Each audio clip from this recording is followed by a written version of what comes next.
Today on the podcast, we're going to be talking about a very controversial topic in AI this week, which is, of course, the Humane Pin. This was going viral all over Twitter, all over X, all over everything.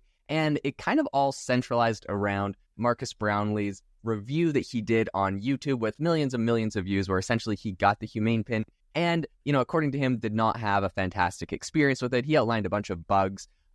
Connor has been talking about this on LinkedIn and has, of course, been coming up with a lot of really interesting thoughts. So, Connor, I'm going to kick this over to you. What are your thoughts on the whole Humane Pin, scandal, debacle? What's going on? Yeah. I mean, look, big story is right. And you're right. It is funny that it centered so much on Marcus Brownlee's review. And I get that. I mean, he had 18 million followers. He put out something saying, like, this is the worst, product I've reviewed for now. Now, if you watch the video, he doesn't come that strongly on it. I mean, it's sort of a very clickbaity headline. But this is, I think you and I kind of like fall on the same side as this. First of all, I've been seeing a ton of people who have been, and I'm not trying to defend Humane. I'm not an investor in Humane, anything like that. But I follow this space pretty carefully, and their team is absolutely unbelievable. Number one, and in business school, and I'm at NYU Stern School of Business, like they train we train our MBA students, like, look at the team first, like, who do they have? Can they pull this off? And the team is maybe the most powerful team in AI outside of some of the huge players. So that's number one. Number two, I've actually seen a lot of folks like loving their AI pin, but of course, they're not huge influencers. Number three, this is not a defense. I mean, like the AI pin that went out to places like The Verge and places like that. They were like, look, is this amazing? Yeah. Is it ready for right now? No.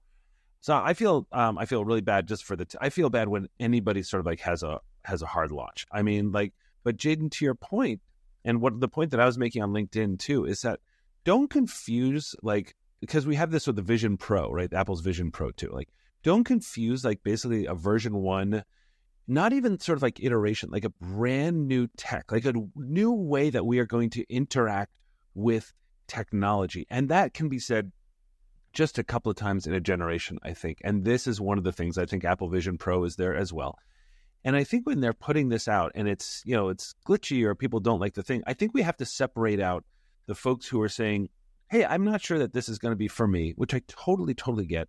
And then the people who tested this and said, oh, I didn't like the thing, because I hate the confluence. And again, my favorite AI newsletter, I'm not going to name them, but wrote like, oh, I told you so, and I'm like, but you didn't. I actually wrote them kind of a pretty irritated email, even though I love those guys, love them.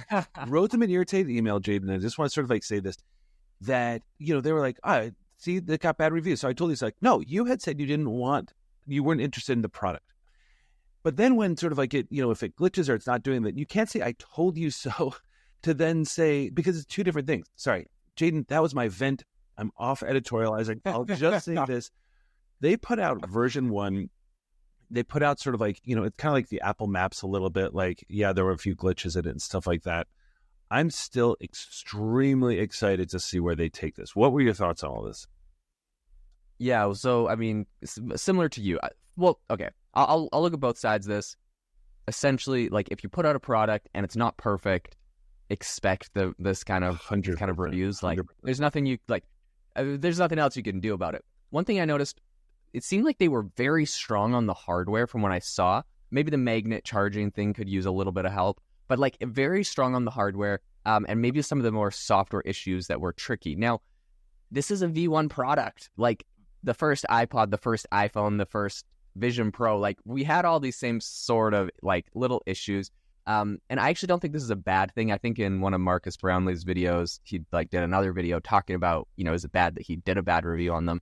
And he was like, I don't really see the company Humane going anywhere.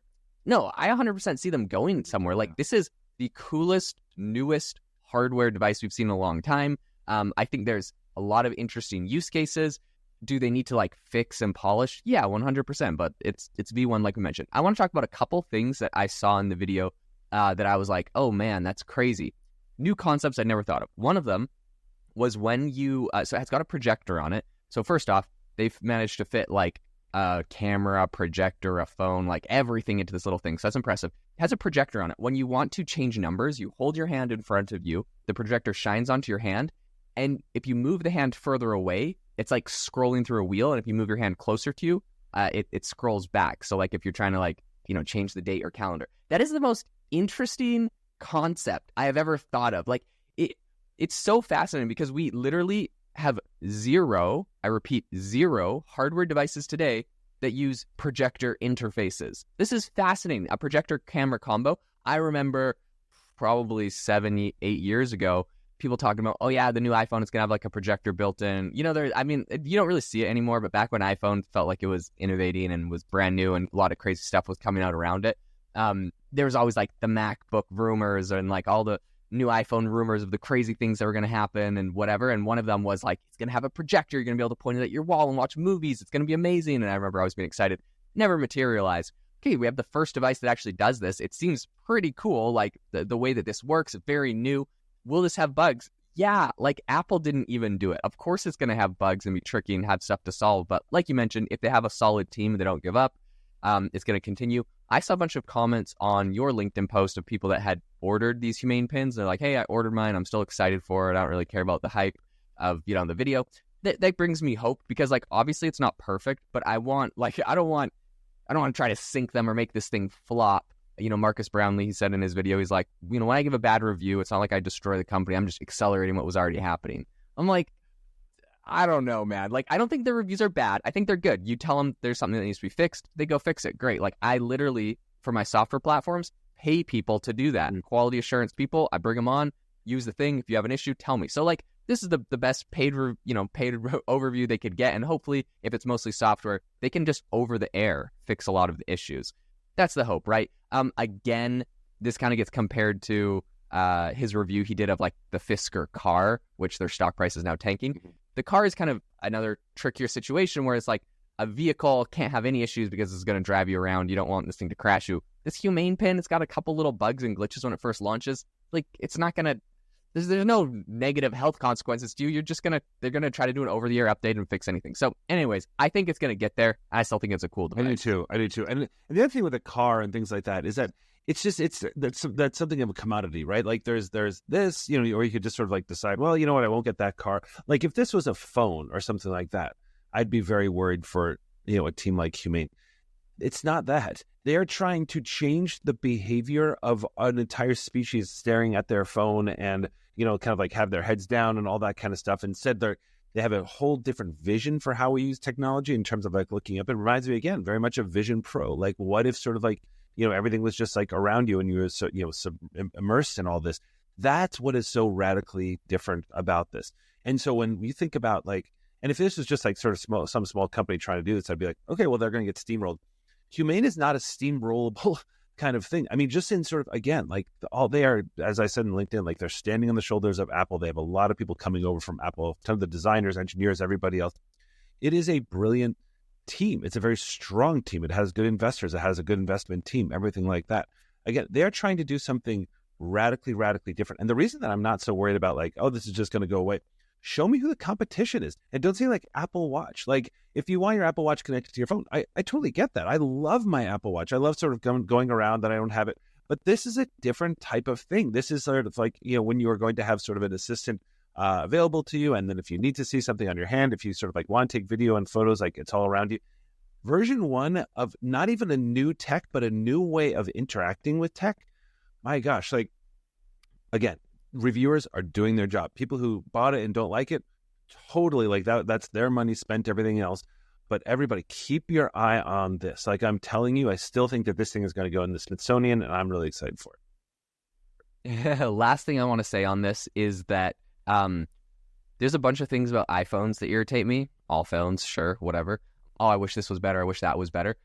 It comes to the point where Apple's had okay, let me say the first thing. Like the notch on an iPhone or like the Magic Island, whatever, at the top is like a cool feature. Okay, but like I had an Android phone 4 years ago that removed everything off the screen. The camera was underneath the pixels. It would turn the pixels off and the camera could take a picture through it. Like, so whatever. Apple, that's my own personal beef with you. You could do a edge-to-edge full OLED display screen. You don't do it. Marcus Brownlee, when he reviews the new iPhone, doesn't bring that up because it's like, it's a problem. Apple's been, I don't know, behind on it because of certain tech. I think it's their facial recognition, whatever. It's for like 5 years. No one brings it up anymore. They're just like, whatever. But when the Humane Pin comes up, because it's brand new, you can criticize every single element of it. Fairly so, like nothing wrong with that. So I'm just saying, like, apples to apples, all tech has issues, and maybe eventually we just get used to like, oh, well, whatever. That's just the way iPhones are. They just have a magic island at the top that is just a black blob that interferes with my web page I'm looking at. Whatever, I'm over it, right? And so then we just move on. And then when the Humane Pin comes out, we can roast it for the same thing because it's like kind of a new issue. So I have to say, like, I'm sure a lot of these things will get figured out. You'll get used to a bunch of them. The product will get better. I'm excited to see where this all goes. Same. Yeah, listen, guys, sort of just keep an open mind and watch for other reviews on this, all that kind of stuff. And Humane, they're going to get on this. They're going to fix it. I really hope they do. It is on them, ultimately, Jaden, as you say.